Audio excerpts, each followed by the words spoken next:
karya-karya yang dipengaruhi oleh komik.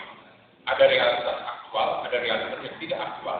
Tampil bersamaan, orang kelihatan gembira, tetapi di dalam angan-angannya marah banget menghadapi orang yang di depannya. Itu beberapa ciri dari penggunaan bahasa komik yang terlihat nyata sekali pada Andre Tanaman. Satu kelebihan lain pada karya Andre Tanaman adalah ketika menggunakan bahasa komik. Jadi jauh dari hanya sekedar menampilkan tokoh-tokoh komik di karyanya. Sebab ada satu dua seniman yang misalnya mengangkat tokoh manga ke dalam karya-karyanya. Hampir plok itu aja. Jadi artinya kita tidak bisa membedakan sama manga, cuma ada beberapa penafsiran yang sangat tipis. Pada karya-karya Andre, tafsiran itu sangat bagus. Misalnya bahwa kalau kita bicara kerbau dan seperti ini ada anak-anak, bukan hanya sekedar anak-anak. Di pengolahan bahasa Andre Tanaman kita bisa melihat sesuatu hal yang secara umum bisa disebutkan sebagai religiositas. 4 essay yang dibuat teman-teman Andre itu coba menyusun segala macam taksiran dan kemudian inspirasi Andre dalam karya-karyanya. Secara keseluruhan bisa dilihat sebagai religiositas.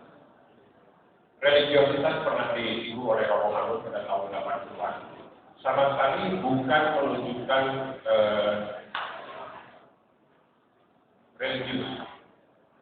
religiositas itu sama sekali tidak bisa dipadankan dengan religius. Religiositas secara umum bisa didefinisikan menurut Romo Mangun adalah upaya mencoba mencari hubungan mistis dengan Tuhan di luar box agama. Dan kalau kita melihat kembali kajian William James pada abad ke-19, religiositas itu disebut sebagai agama personal yang berbeda dengan agama institusional.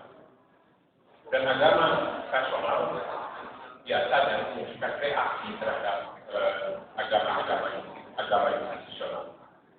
Dan dalam kajian William James, religiositas ini muncul karena melankolia, ketakutan pada dosa, pada berbuat jahat dan sebagainya. Dan selalu mempunyai aspek moral. Dan saya dari hasil perkenalan saya yang berapa lama yang agak tadi, sudah saya bisa lihat bahwa pada Andre ada melankolia cukup jelas yang muncul dari pengalaman hidupnya. Dari satu sisi ada dimensi religius yang dia bawa, tapi kemudian ada pertanyaan yang lain. Dan saya kira ini hal yang sangat menarik pada karya-karya Andre. Dan religiositas ini sesuatu hal yang menjadi masalah dalam perkembangan kehidupan dunia. Dan saya kira ini yang karya-karya Andre bisa menjadi fenomenal ketika dibawa dalam pameran-pameran di tingkat dunia. Dan saya kira ini akan keluar dan akan menjadi diskusi. Saya kira sebelumnya saya sudah diskusi online sama Tony Godfrey mengenai tafsir. Dari sini kita bisa melihat bahwa seluruh diskurs yang berkembang sejak awal abad ke-20 pada perkembangan ini tidak ada ruang sedikit pun untuk bicara agama. Ini saya kira fenomena sekali. Jadi kalau secara umum karya-karya Andre macam begini dibawa ke sana, mereka akan sudah mengatakan saya tidak paham. Sebetulnya bukan karena mereka tidak paham, tetapi karena seluruh diskurs itu tidak ada ruang sedikit pun untuk agama, untuk religi. Dan ini saya kira fenomena. Dan saya kira kita akan bisa mencoba juga bahwa sebetulnya diskurs ini tidak bisa diterapkan di seluruh dunia. Sebab hanya pada masyarakat religi itu kemudian menjadi bukan masalah, tapi seluruh masyarakat modern.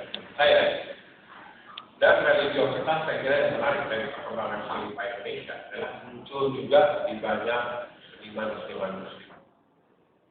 Dan saya kira ini yang menarik adalah bahwa karya-karya yang menampilkan religius, yang mencari hubungan dengan Tuhan, mempunyai ekspresi yang menarik.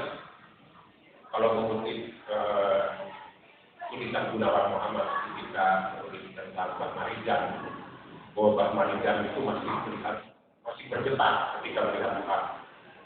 Sementara kita ini melihat Tuhan menurut aturan.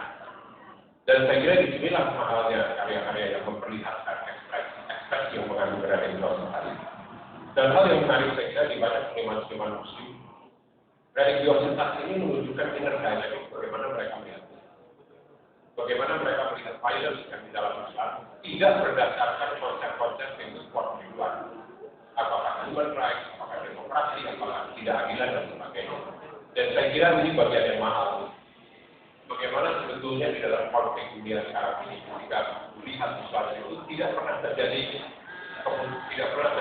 pertemuan untuk melihat toleransi hal yang semacam ini. Dan saya kira dalam ekspresi karya-karya seniman muslim yang menampilkan religiositas itu kita bisa lihat sikap kritis yang ada dari dalam Islam sendiri. Dan saya kira karya Gwen akan menjadi menarik karena hubungan antara religi dan kehidupan di masyarakat kita itu tidak hanya di kalangan muslim saja. Dan di sini kita bisa melihat Andre Sanama yang mempunyai background menampilkan religiositas. Dan saya kira Pak Marijan itu sebuah contoh bagaimana saja di kalangan masyarakat Jawa hubungan mistis ini tidak bisa disamakan dengan antara mereka besar. Ini yang saya kira membuat karya-karya Andre Sanama menjadi sangat bermakna dibandingkan tidak hanya dibandingkan secara keseluruhan perkembangan kehidupan kita, tetapi di antara seniman-seniman yang menunjukkan pengaruh komik di dunia internasional dan di perkembangan kehidupan. Dan seperti sejumlah kurator ketika bertemu dengan saya dan juga reaksi dari pameran 9